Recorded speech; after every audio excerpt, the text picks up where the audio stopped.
আমি যখন মাওলানা ফরিদ মাসুদের বিরুদ্ধে কথা বলেছি তখন আমি বীর মুজাহিদ বক্তা। চরমনাই নাইবে আমিরুল মুজাহিদিন তার ব্যাপারে একটা কথা বলেছিলাম, তখন আমি আমিরুল মুজাহিদের বিরুদ্ধে বক্তব্য দেওয়ার কারণে বীর মুজাহিদ বক্তা। আমি যখন স্বৈরাচারীর আমলে রাম এবং বান্দের বিরুদ্ধে কথা বলে জেল খেটেছি তখন আমি বীর মুজাহিদ বক্তা। কিন্তু আওয়ামী লীগ সরকার পতনের পরে বাংলাদেশের জামাত ইসলামী সংগঠনের খোলামেলাই বলে দিচ্ছে, কিছু আলেম আমাদের পদস্খলন এবং হাতে গোনা তাদের কয়েকজন আলেম কোরআনের মঞ্চটাকে নাটকের মঞ্চ বানিয়েছে। প্রতিদিন তাফসিরের নামে আল্লাহর কোরআনের আয়াতকে তারা ব্যঙ্গ করেছে, মন গড়া তাফসির করে মানুষের মধ্যে ধোঁয়াশা সৃষ্টি করেছে। ইমানি দায়িত্ববোধ থেকে, কোনো দলীয় দায়িত্ববোধ থেকে নয়, ইমানি দায়িত্ববোধ থেকে একজন আলেম হিসেবে প্রতিবাদ জানিয়েছি, বলেছি। এখন তারা বলতে শুরু করেছে মাদানী হুজুর তো দালাল হয়ে গেছে, আগেই তো ভালো ছিল। ও অন্য আলেমদের বিরুদ্ধে কথা বললে বীর মুজাহিদ, আর নিজেদের আলেমদের তুলোধনা করলে তখন আমি দালাল।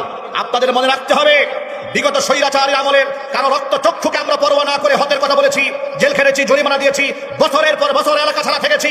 আপনাদের কয়েকজনের সমালোচনায় ফেসবুকে আমাদের বিরুদ্ধে লিখুনিতে আমাদেরকে পিছাই দেবেন। আল্লাহর কসম করে বলছি, শাহাদাতের তামান্না নিয়ে কথা বলি, কোন রাম বামকে যেমন পরোয়া করি নাই, কোন বাতিল পন্থীদের সমালোচনাকে এক পয়সা পরোয়া করবো না।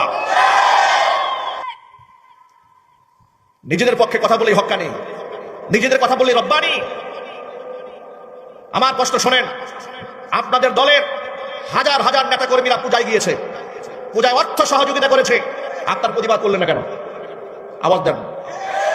আপনাদের যত আলেম ওলামা নাই, আপনাদের এত মুফতি, মুহাদ্দিস, মুফাসসির, এত বড় বড় আলেম, কারি, কত কিছু আছে দাবি অনুযায়ী, যদিও তেলাওয়াত ঠিক নাই, হেওয়া আন্তর্জাতিক ক্ষতি সম্পন্ন মুফাসসির কোরআন।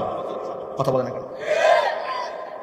আপনাদেরকে বলি, একটা মক্তবের বাচ্চাকেও যদি একজন সাহাবীর নাম বলেন, রাদিয়াল্লাহু তাআলা আনহু বলে, ঠিক না বলেন?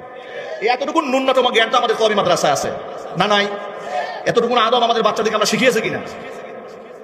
ওরা দেখেন কাজটা করেছে, বক্তাকে এড়িয়ে দিল। বক্তা বলল যে কওমি মাদ্রাসার উস্তাদ এবং ছাত্ররা চার দেয়ালের মধ্যে বন্দী থাকার কারণে এবং আমাদের সিলেবাসের কারণে নাকি আমরা দিন দুনিয়া তেমন একটা চিনি না চিনার কারণে আমাদের টার্গেট একটা মসজিদ, একটা মাদ্রাসা। মানে মসজিদ আর মাদ্রাসাকে থেকে আপনি খাটো করে দেখলেন কেন? এখন এই প্রতি উত্তরে উনি যে হিংসাত্মক বক্তব্য দিলেন, প্রতি উত্তরে আমরা যদি বলি মসজিদ এবং মাদ্রাসায় তো কওমি আলেমরা স্থান পাবেন, কারণ আপনারা যেখানে পড়াশোনা করেছেন সেখানে পড়াশোনা করলে ওই ইমামের পেছনে তো তার তেলাওয়াতের অবস্থা, এত নামাজি হবে না। তাহলে এই যে কাদা ছোড়াছুড়ি শুরু হলো, এটা কি সুন্দর হলো? এগুলো তো আমরা শুরু করে নাই, আপনারাই শুরু করেছেন। আমরা জবাব দিয়েছি। আপনারা কথায় কথায় বলেন হুজুর এত কিছু বললেন না, এখন ঐক্যের সময়, ঐক্যের সময়, কিছু বললেন না। আল্লাহর কসম কিচ্ছু বলবো না। আপনারা বিভ্রান্তমূলক কথাবার্তা বাদ দিয়ে দেন। কথা বলেন ঠিক কিনা বলেন? কোরআন সুন্নাহর সহিহ তাফসীর করেন, সাহাবায়ে কেরামের নাম শ্রদ্ধার সাথে গ্রহণ করেন। মা খাদিজাতুল কুবরা রাদিয়াল্লাহু তাআলা আনহার নামে তুচ্ছ তাচ্ছিল্য করে ভাষা ব্যবহার বন্ধ করে দিন। আপনাদেরকে আমরা বুকে জেনে নেব।